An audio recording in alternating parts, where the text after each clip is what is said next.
الرحيم waxaan rabaa in halkan ka soo jeediyo tix gabay ah oo la magac baxday dhambaal taasi oo aan ku dhiirigelinayo dhalinyarta Soomaaliyeed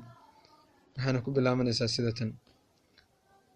dhambaal ma soo waayahan ma dhihin dhowr sano oo qurehe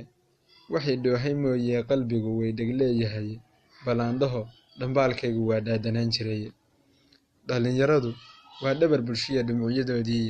dhaqan bay lahayd dhinac walbaba loo dhameystiray haddaan idin dhageysiyo oo dhab uga faaloodo dhaqdhaqaaq markii loo kacay la isku wada dhiirtay oo calan la soo wada dhiftay gaalka laga dhowray oo dhaanta iyo heesa dhaba lagu agdhiibayay raggii dhabar adeeg muujiyay ee hees la dhalan doolay dhalinyaro dheexaan lahay ahayd dhagar la'aaneed ha yeeshee waxbaan dhowrayaa oo dhankanayaa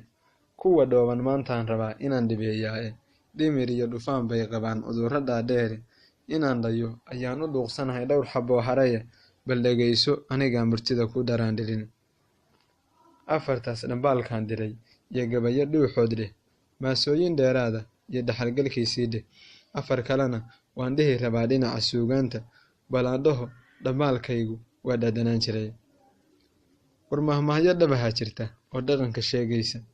isaga u dhutiya dhagax ninkii dhag isku siiyaa dhibka dhabarka naga saaran waa dhirif la'aanteeni dhinacyada haddaan eegno oo dhab u walaalowno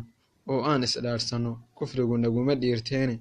aan dhaqaaqno hoy dhalinyaroy nala dhibaateeye oo dhulkeenni waa dhacan yahay dhiida aan xirano